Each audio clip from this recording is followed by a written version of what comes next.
Bonjour à tous et bienvenue pour un nouvel épisode de Total Botola. Aujourd'hui, on va revenir sur le très décevant choc entre le WAC et l'IRT. On va également parler des affiches DHJ IRT et WAC USA. On va parler de la relégation rapide du RAC et de la promotion du Mouloudia Doujda et du Sofia Barchid. Ilyes Batahi est à mes côtés aujourd'hui. Salut Ilyes. Salut Oumaima. Ça va? Ça va et toi? Alhamdoulilah. Le choc entre l'IRT et le WAC devait être le match de l'année. C'est un flop qui rend finalement service à l'IRT. لا جو سوي با داكور افيك توا فالتعادل ديال الفريقين كيخدم المصالح ديال الفريق حسنة اكادير اللي اقترب الان من المركز الاول ولا في الوصافه بوحدو.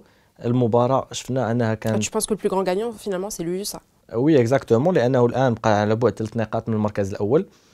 فريق اتحاد طنجة عنده مباريات قويه، فريق حسنة اكادير ايضا عنده مباريات قويه، لكن كنقول ان التعادل في هذه المباراه كان لصالح حسنة اكادير. فاتحاد طنجة ضيع جوج ديال النقاط في الملعب ديالو وكنتظروا مباريات قويه. À 3 journées de la fin de la Botola, Tanger est toujours leader avec 3 points d'avance sur son dauphin. Mais un déplacement dangereux l'attend à El Jadida. فريق اتحاد طنجة كنتظر مباراة صعيبة امام الدفاع الحسني الجديدي. الدفاع الحسني الجديدي الان تا هو كيامن بالحظوظ ديالو، يقدر ينافس على اللقب، غيحاول يستغل الاستقبال ديالو فريق اتحاد طنجة على الميدان ديالو، يحاول ايضا يحقق 3 نقاط اللي غتقدر تقلص الفارق بينه وبين المتصدر الى نقطة. دونك هادشي كله عوامل تقدر تخلينا نشوفوا مباراة قوية. Saïd Khadri, notre correspondant à Tanger, était présent au grand stade local. On regarde son reportage.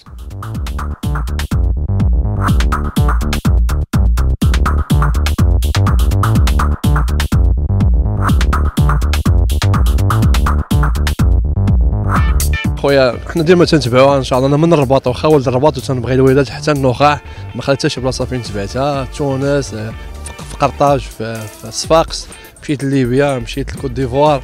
الحمد لله هذه هي الفريقه الوحيده اللي نتبعها، واخا تخسر واخا تربح. ان شاء الله خصنا اليوم نغلبوا الوداد ونديو 3 بوينتو. كنتمنى اليوم تكون مباراه جيده وفوز اتحاد طنجة وتكون روح رياضيه كبيره بين الجماهير الطنجاويه والوداديه، ومرحبا بالجماهير الوداديه، واتمنى تروا بوا اتحاد طنجة. نضربوهم ان شاء الله، نضربوهم كيف كنقولوا حنا بالدارجه، نضربوهم في دربهم. نزيد ان شاء الله عز وجل من كازا، قطعنا ورقات بسلام، ونطلب الله عز وجل يكون هذا الماتش يخرج بخير وعلى خير وبصحه جيده، ما يكون فيه لا فوضى ولا صداع.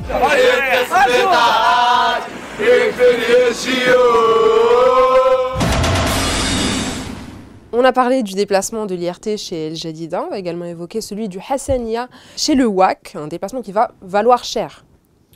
إلا تكلم عن المباراة ديال اتحاد طنجة أمام الدفاع الحسني الجديدي، فمباراة قوية غتكون في الدورة القادمة. أيضا فريق حسنة أكادير أمام الوداد اللي غادي يستقبل الميدان ديالو، غتكون مباراة صعيبة. مباراة تقدر تأجل لأن الوداد عنده مشاركة في الشامبيونز ليغ وتقدر تلعب الأسبوع المقبل الأربعاء على ما كيقولوا. هادشي كامل غتخلينا نشوفوا مباراة غتكون صعيبة.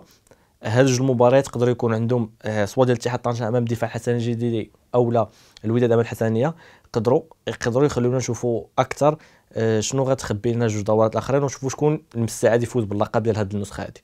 وما نساوش فريق رجاء اللي عنده مباراه مؤجله يوم الاربعاء امام سريع واتزم، الا فاز فيها حتى هو غيكون مع الفرق المرشحه للظفر بهاد البطوله.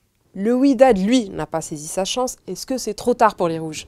على حسب المباريات المقبله الان ما نقدروا نحكموا على فريق الوداد واش خرج من السباق او لا، لكن المباريات باقيين 3 مباريات اللي تقدر تحدد المصير، لان غنشوفوا كاع المباريات. اكادير غيواجهوا جديده، طنجة تواجه ايضا المغرب تطواني، يعني مرشحين اللقب كيتواجهوا بيناتهم. في حين الفريق الوداد رجعنا المباراه فشفنا انه عرف كيفاش يحافظ على الكره، لكن ما عرفنا لان اللاعب الوداد كان كيقسم مهاجم صريح لا او لاعب اللي كيوصل الكره. الا شفنا فريق اتحاد طنجة في المباراه عرف كيفاش تعامل المباراه. حتى صانع العاب ربما عندهم نقص في فوالا اكزاكتومون، ما كانش الوداد اللي شي واحد اللي يقدر يوصل رغم انه كانوا كيشدوا الكره، في حين ان فريق اتحاد طنجة اعتمد على الهجمات المرتده وكان اخطر في المباراه. الا شفناها المحاولات ديالو رغم انها كانت غير من مرتدات هجوميه كانت خطيره، خاصه مع الاخطاء الدفاعيه كان كيقوم بها فريق الوداد. الوداد est également engagé en Ligue des Champions.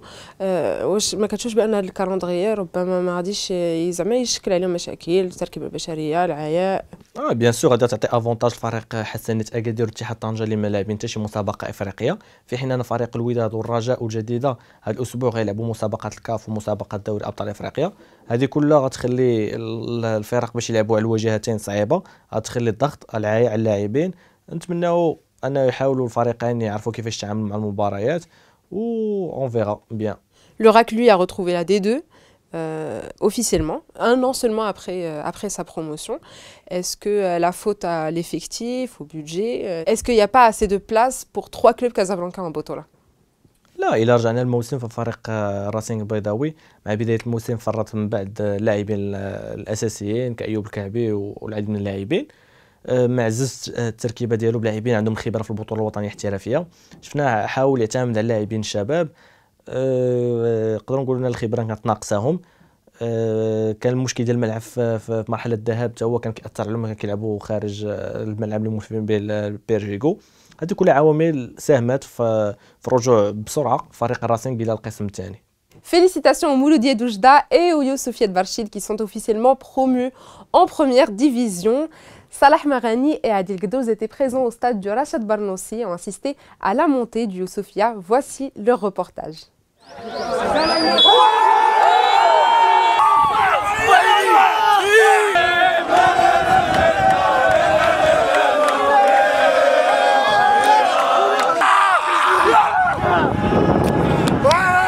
يعني الصعود ديال يوسفية برشيد كما كندوي ارقامنا كتحدث علينا كما قال جميع الاخوان، فاحنا جميع الدورات كنا متصدرين، يعني الاهداف، عدد الفوز، عدد التعادلات، 3 هزائم، ارقام لها دلالات. يوسفية برشيد كان المرتبه الاولى وصعد، فانه يستحق. الحمد لله الشيء اللي وعدنا به الجمهور حققناه، واليوم نهار كبير، وكما كنقول لك من 1927 معمر برشيد حققت الصعود للقسم الوطني الاول. فاليوم كنهني الجماهير ديال برشيد وكنهني اللاعبين، كنهني كلشي المسؤولين. حنا بعدا الحمد لله على هذه النقطه هذه بعدا تتاهلنا للصعود، فرحنا الساكنه وما جاوات كلشي شفتيه.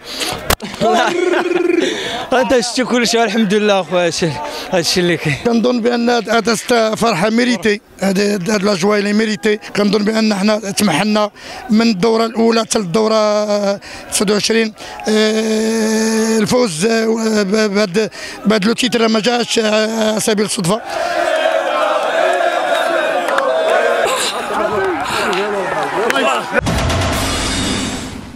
Tout de suite, les tableaux de la 27e journée. Le Raja et le Mat se sont quittés sur un score nul et vierge. Le DAJ lui a écrasé le KACM par 5 buts à 2, alors que le USA a vaincu leur cause. Tanger reste leader du classement, suivi de près par le Hassania. Le Wydad est 4e, alors que le Raja occupe la 7e place. Le RAC, lui, est officiellement en D2. 4 matchs se joueront simultanément le samedi à 16h, alors que 4 autres sont reportés, dont les affiches WAC-USA et DAJ-IRT, car les clubs sont engagés en compétition continentale. Merci Ilyes. Merci Oumaima. Merci à vous et à la semaine prochaine pour un nouvel épisode de Total Botola.